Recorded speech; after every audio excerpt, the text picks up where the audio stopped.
Hello बच्चों, welcome back to chemistry class with your teacher Sharad Gupta. बच्चों, आज का जो हमारा टॉपिक है चैप्टर इलेक्ट्रोकेमिस्ट्री में, उसका नाम है इलेक्ट्रोलिसिस। राइट बच्चों, आज हम इलेक्ट्रोलिसिस को डिस्कस करने वाले हैं।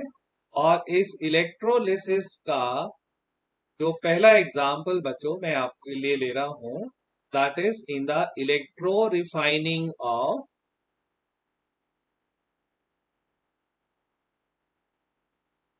Copper metal. राइट बच्चों, तो इसका कैसे हमको इलेक्ट्रो रिफाइनिंग में जो है ये आपका इलेक्ट्रोलिसिस प्रोसेस यूज होता है, ये हम आज डिस्कस करने वाले हैं। राइट, देखो बच्चों, हमारे पास में जो कॉपर है वो मिन आपका जो ओर है उससे हमको कॉपर जो है वो एक्सट्रैक्ट होके मिल गया। लेकिन क्या ये कॉपर प्योर है या इम्प्योर है? इसमें काफी सारी इम्प्योरिटी तो निकाल ली, बट फिर भी some percentage of impurity is there, so we are calling it as a impure copper. अब इस इम्प्योर कॉपर को हमको करना है प्योर कॉपर। राइट, अब प्योर कॉपर कैसे करें? यहाँ पे बच्चों हम इलेक्ट्रो रिफाइनिंग प्रोसेस को यूज करेंगे, जो कि हमारा इलेक्ट्रोलिसिस का ही प्रोसेस होता है। राइट, तो let's start electro refining of copper या electrolysis of impure copper. Right बच्चों, क्या करेंगे? हम एक कंटेनर में जो हमारा इम्प्योर कॉपर है उसको एक मोटा सा एक थिक इलेक्ट्रोड बना के यहाँ पे डाल दो। राइट, ये क्या है? This is your impure copper. Right, कहाँ से आया? मेटलर्जी से आया। उसके बाद एक पतला सा इलेक्ट्रोड लगाएंगे और इसको हम लेंगे बच्चों, this is called as pure copper. Right, एक थिन इलेक्ट्रोड लिया जो हमने प्योर से बनाया। इस पूरे कंटेनर में हमको कॉपर का ही सॉल्ट सॉल्यूशन लेना है। तो कॉपर का सॉल्ट सॉल्यूशन कौन सा हो सकता है? कोई भी हो सकता है। कॉपर नाइट्रेट हो सकता है, कॉपर सल्फेट हो सकता है। तो कोई सा भी हमने कॉपर का एक्वस सॉल्यूशन यहाँ पे लिया। अब बच्चों, हमको लगानी है बैटरी, और बैटरी के लिए हमको ये वाला एंड करना है निगेटिव। क्यों करना है ये मैं आपको भी बताता हूँ। तो हम क्या करेंगे? बैटरी में हम निगेटिव एंड जो है वो हमने इधर लगाया। राइट, और पॉजिटिव एंड लगा दिया इधर। ठीक, यानी इलेक्ट्रॉन जो है बच्चों इधर से आपके एंटर कर रहे हैं और इधर से एग्जिट कर रहे हैं। ठीक, अब यहाँ प्रोसेस क्या होने वाला है, इसी से आपको ये नेगेटिव प्रोसेस समझ आ जाएगा बच्चों। ये जो पॉजिटिव एंड है बच्चों, यहाँ पे क्या होगा? यहाँ पे कॉपर जो सॉलिड फॉर्म में है, यानी कि इस इलेक्ट्रोड के अंदर है, वो बाहर निकल के आ जाएगा। ये बन जाएगा copper two positive plus two electron. यानी कि यहाँ पे जो कॉपर सॉलिड है, ये कॉपर टू सॉलिड से कॉपर टू पॉजिटिव में कन्वर्ट हो गया। अब इस सॉल्यूशन में रहेगा तो इसको नेगेटिव प्लेट अट्रैक्ट करेगी, तो नेगेटिव प्लेट पे जाएगा बच्चों, तो ये Cu2 पॉजिटिव वहां पे दो इलेक्ट्रॉन गेन करेगा और ये बन जाएगा कॉपर सॉलिड।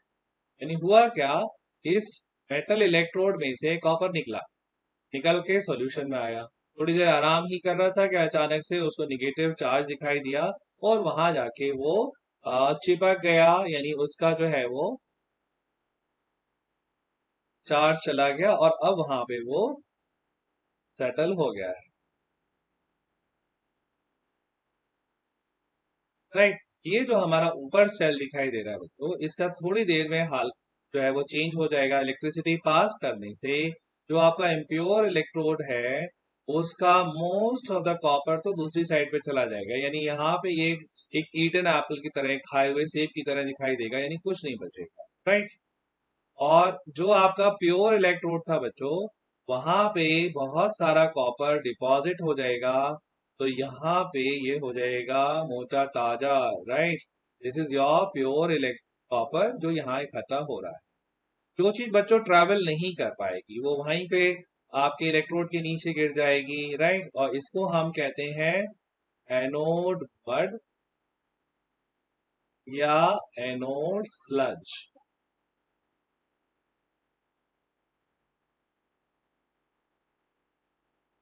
राइट, तो ये जो प्रोसेस था बच्चों, ये हमारा इलेक्ट्रोलिसिस का प्रोसेस था, और इसके अंदर हमने कॉपर को जो है वो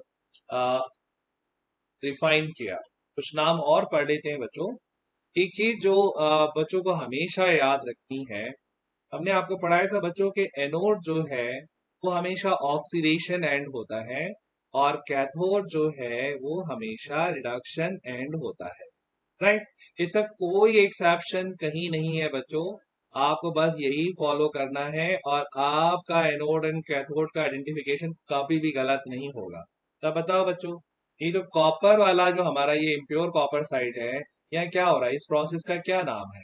ये 0 से +2 में जा रहा है ना, ये प्रोसेस हो गया आपका ऑक्सीडेशन, क्योंकि यहाँ पे जो है वो 0 से +2 इंक्रीज हो रहा है, और ये +2 से ये 0 हो गया बच्चों, यानी यहाँ पे हो गया रिडक्शन, राइट, क्योंकि कम हो गया ये।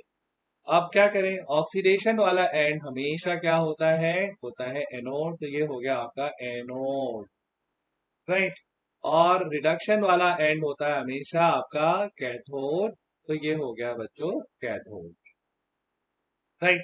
और एक मजे की बात सुन लीजिए, गैल्वेनिक सेल और इलेक्ट्रोलिटिक सेल में जो प्लस माइनस की पोलैरिटी है एनोड और कैथोड की, वो स्विच हो जाती है बच्चों। तो आप इससे घबराए नहीं, लेकिन एनोड हमेशा ही ऑक्सीडेशन रहता है, और कैथोड जो है वो हमेशा ही रिडक्शन रहता है। ये रूल आपको हमेशा ही फॉलो करना है, राइट बच्चों, इंपॉर्टेंट रूल, और उसका नाम है फैराडेज लॉज ऑफ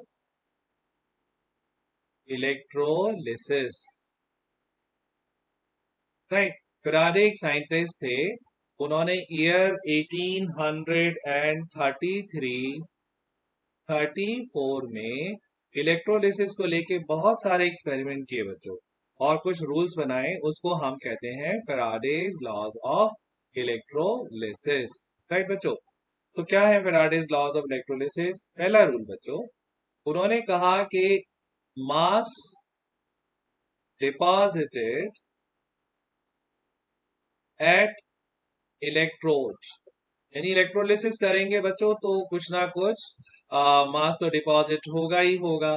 तो mass deposited at electrode is directly proportional to the charge passed in the solution, right. तो यानी जितना आप चार्ज पास करेंगे उतना ही मास डिपॉजिट होगा, राइट। ये बच्चों बहुत डिफिकल्ट नहीं है समझना, जैसे पहले वाला एग्जांपल ही हमने जो लिया था उसको ही देख लीजिए। ये आपका इम्प्योर कॉपर था, ये आपका प्योर कॉपर था, यहाँ पे आपने बैटरी लगाई, राइट, और यहाँ पे आपने क्या किया, इसको निगेटिव दिया, और निगेटिव के लिए आपने बैटरी का निगेटिव साइड लगाया, और ये पॉजिटिव साइड इधर लगा दिया, राइट। यहाँ से इलेक्ट्रॉन एंटर हुए, और ये कॉपर टू पॉजिटिव ने यहाँ पे क्या किया था बच्चों, कॉपर टू पॉजिटिव ने इलेक्ट्रॉन गेन किया था, और यहाँ पे सेटल हो गया था। यानी अगर आप चाहते हो कि भाई ज्यादा से ज्यादा कॉपर यहाँ पे डिपॉजिट हो, तो क्या करना होगा, आपको ये इलेक्ट्रॉन्स के नंबर बढ़ाने होंगे। अगर ये इलेक्ट्रॉन्स इसमें बढ़ जाएगा बच्चों, तो यहाँ पे कॉपर भी ज्यादा से ज्यादा डिपॉजिट होगा, राइट। तो ये हो गया आपका फैराडे का फर्स्ट लॉ। इसमें कुछ और चीजें बच्चों अभी हम डिस्कस कर लेते हैं एग्जांपल्स के साथ में। जैसे सपोज करो बच्चों, हमारा सिल्वर पॉजिटिव है, और वो एक इलेक्ट्रॉन लेके सेटल हो रहा है इलेक्ट्रोड पे, सिल्वर सॉलिड बन के वो डिपॉजिट हो जा रहा है, राइट। तो इसको हम क्या करें बच्चों, हम एक मोल रिलेशन और ले लेते हैं, क्योंकि ज्यादातर कैलकुलेशन में हमको मोल की जरूरत पड़ेगी। सपोज करिए 1 मोल ए की पॉजिटिव है, तो कितने इलेक्ट्रॉन चाहिए, 1 मोल ही चाहिए, राइट। और कितना सिल्वर डिपॉजिट होगा, 1 मोल ही होगा। अब 1 मोल सिल्वर का मास हम निकाल सकते हैं बच्चों, हमको मोलर मास सिल्वर का मिलेगा, तो हम उसका मास भी रख सकते हैं, 1 मोल भी रख सकते हैं, राइट। अब 1 मोल इलेक्ट्रॉन का चार्ज कितना हुआ, राइट। एक सिंगल इलेक्ट्रॉन का चार्ज होता है 1.62 इंटू 10⁻⁻19 कूलम। तो 1 मोल का चार्ज कितना हो जाएगा बच्चों, 1 मोल का चार्ज हो जाएगा 6.023 इंटू 10⁻23। ये क्या है, ये नंबर ऑफ इलेक्ट्रॉन है बच्चों एक मोल के अंदर, टाइम्स 1.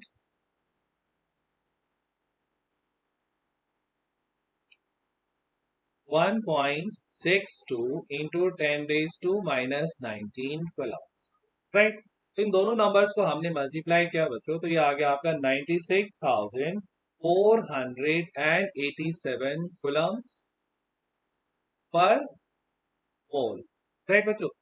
ये यानी इसका मतलब आ गया कि अगर एक मोल आपको सिल्वर है तो आपको 96,487 कूलम्स की जरूरत पड़ेगी, या हम बोल सकते हैं कि इतने कूलम पर मोल की हमको जरूरत पड़ती है, right.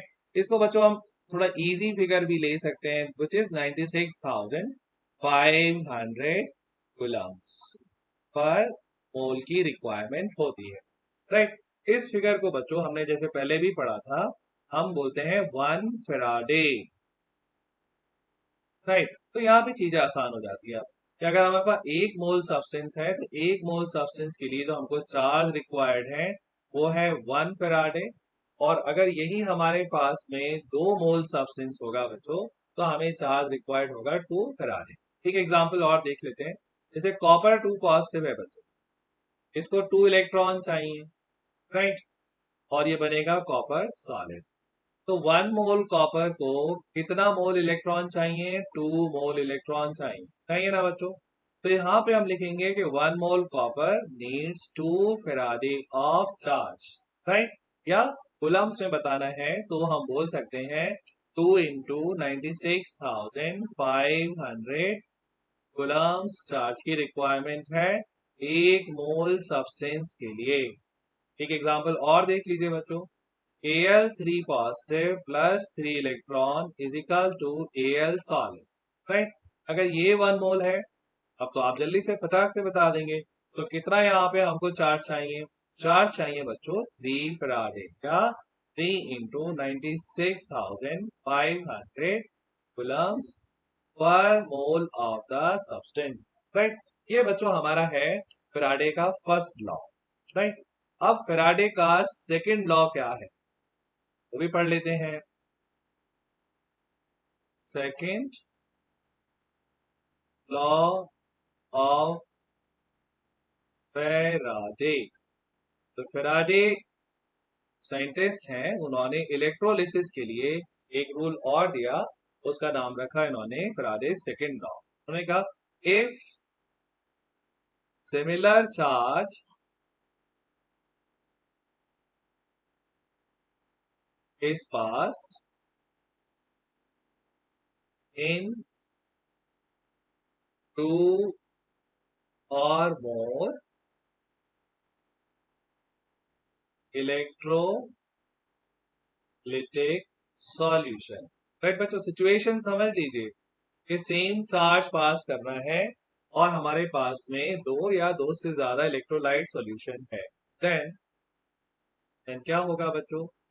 The mass deposited is directly proportional to equivalent weight of the metal deposited, right. अब बच्चे कहेंगे कि हमको तो पता नहीं सर ये इक्विवेलेंट वेट क्या होता है। इक्विवेलेंट वेट होता है बच्चों, जो आपकी मेटल डिपॉजिट हो रही है उसका मोलर मास कितना है वो लिख दीजिए, और साथ में यहां पे लिख दीजिए number of electron required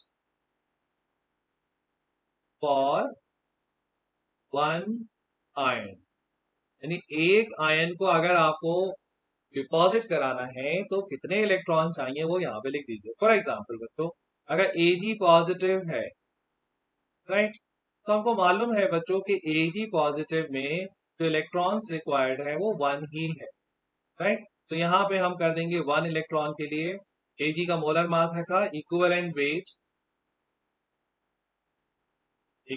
weight of Ag is equal to molar mass of Ag which is 107.8, या अभी रफली 108 लिख लेते हैं, डिवाइडेड बाय 1, राइट।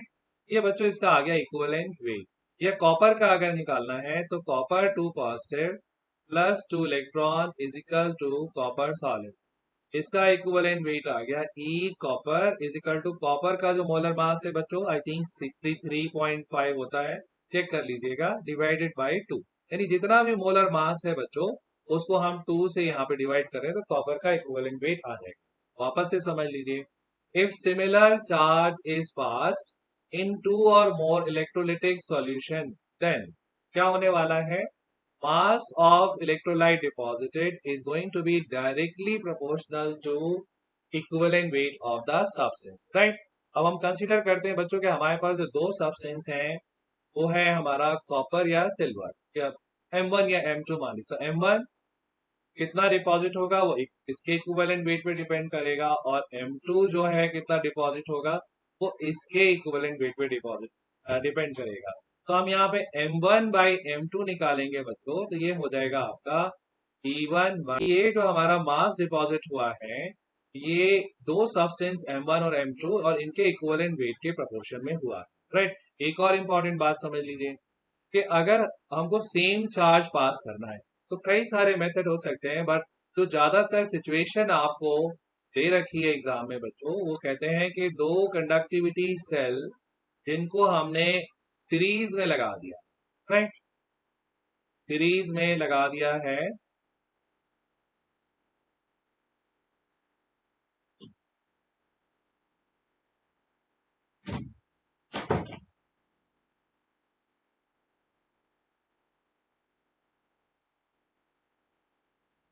इस तरीके से मान लीजिए यहाँ पे आपका कॉपर सल्फेट है और ये कॉपर के इलेक्ट्रोड है और ये आपका मान लीजिए सिल्वर नाइट्रेट है, राइट, और ये सिल्वर के इलेक्ट्रोड लगे हैं। तो यहाँ पे बच्चों कॉपर का डिपोजिशन होने वाला है, ये इसका प्लस हो गया, ये माइनस हो गया, राइट, और ये आपका माइनस हो गया और ये आपका प्लस हो गया, राइट। तो यहाँ पे बच्चों कॉपर का डिपोजिशन होगा और यहाँ पे जो है वो आपका सिल्वर का होगा। तो हम कह सकते हैं कि M copper divided by M silver is equal to E copper divided by E silver, right. तो सीरीज में दो इलेक्ट्रोलिटिक सेल लगी हुई है बच्चों, ये मतलब ही इसका होता है सीरीज का कि इसमें सेम चार्ज यहाँ पे प्रोवाइड किया जा रहा है, राइट बच्चों। तो ये जो दो हमने अभी रूल पढ़े हैं फैराडे के, इसकी हेल्प से बहुत सारे न्यूमेरिकल्स आप कर सकते हैं, राइट। एक न्यूमेरिकल में बच्चों आपको एज एन एग्जाम्पल ले रहा हूँ, एग्जाम्पल है इसको आप समझिए कि हम कौन सा रूल फैराडे का यहाँ पे लगाने वाले। ए solution of copper sulphate is electrolyzed for 10 minutes with a current of 1.5 ampere. What is the mass of copper deposited at the cathode? तो बच्चों सबसे पहले तो आप यहाँ पे देखिए कि कॉपर सल्फेट का इलेक्ट्रोलिसिस है तो रिएक्शन क्या होगी, copper 2 positive plus 2 electron is equal to copper solid, right. Current कितनी फ्लो करा रहे हैं, I is equal to 1.5 ampere. कितना टाइम तक फ्लो कराया बच्चों, 10 मिनट तक करा दिया इन्होंने, ओके। पूछ रहे हैं कितना कॉपर यहाँ पे डिपॉजिट होगा, so M copper is equal to question mark, right. कैसे करें बच्चों, हमें मालूम है कि यहाँ पे 1 मोल कॉपर के लिए हमको 2 फैराडे या 2 इंटू 96,500 कुलम्स की रिक्वायरमेंट होती है, राइट। तो अगर हमें किसी तरीके से टोटल चार्ज पता लग जाए कि भाई कितना चार्ज जो है ऊपर वाले केस में इन्होंने फ्लो कराया है तो हम यहाँ पे कॉपर के मोल कितने डिपॉजिट होंगे वो निकाल सकते हैं, राइट। तो कैसे निकालें बच्चों के, यहाँ पे कितना चार्ज जो है यहाँ इन्होंने फ्लो कराया है, फॉर्मूला है Q is equal to I into T, right. Q क्या है आपका चार्ज और I क्या है करंट और T क्या है आपका टाइम, राइट। तो Q हमको निकालना है, I हो गया बच्चों 1.5 एम्पियर और टाइम T हमको चाहिए सेकंड में, तो 10 मिनट इंटू 60 सेकेंड, तो ये हो जाएगा बच्चों आपका 600 into 1.5 which is 900 Coulomb's, right. तो यहाँ बच्चों हम चार्ज की जगह लिख देंगे 900 कूलम्स और कितना मोल डिपॉजिट होगा वो आ गया x। अब यहाँ क्रॉस मल्टीप्लाई कर दीजिए तो ये हो गया आपका 900 into 1 is equal to x into 2 into 96,500 यानी x का वैल्यू आ जाएगा बच्चों आपका x is going to be here 900 divided by 2 into 96,500, right बच्चों। लेकिन ये क्या आ रहा है, ये आपका आ रहा है मोल। अब मोल को हमें कन्वर्ट करना है मास इन ग्राम के लिए। वो कैसे करेंगे बच्चों, which is going to be here 900 divided by 2 into 96,500। हमने क्या पढ़ा था, mole is equal to mass over molar mass, यही तो पढ़ा है बच्चों आपको। तो हमको निकालना है मास, तो मास क्या हो जाएगा बच्चों, mass is equal to mole into molar mass, right. तो यहाँ पे हमारे पास में जो मोल आए हैं बच्चों, उन मोल्स को हम मोलर मास से मल्टीप्लाई कर देंगे कॉपर के, और कॉपर का मोलर मास आई थिंक 63.5 होता है बच्चों। तो उससे मल्टीप्लाई करके हमारे पास में कॉपर डिपॉजिटेड निकल आएगा, right, and which is going to be 0.2938 gram, is 0.2938, right बच्चों। तो इस तरीके से हम किसी भी केस में कितना कोई सब्सटेंस डिपॉजिट हुआ है वो निकाल सकते हैं। फैराडे का फर्स्ट लॉ हमने यूज किया था, राइट बच्चों। तो this is all for today. I hope कि आपको समझ आया होगा बच्चों। मैं एक बार फिर आपको रिमाइंड कर दूं बच्चों, अगर आपने चैनल को सब्सक्राइब नहीं किया है तो please subscribe the channel, bell button को दबाना ना भूलें बच्चों, जिससे आपको लेटेस्ट वीडियो का नोटिफिकेशन मिलता रहे। और कोई भी प्रॉब्लम हो या कोई चीज नहीं समझ में आए तो कमेंट में लिखें, I will try to answer that, right. अपनी तैयारी नियमित करते रहिए। आपको टर्म 1 का बोर्ड एग्जाम लिखने का डेट जो है आपका पास आता जा रहा है, इसलिए रोज का काम रोज ही फिनिश करें, right. Thank you very much, God bless you.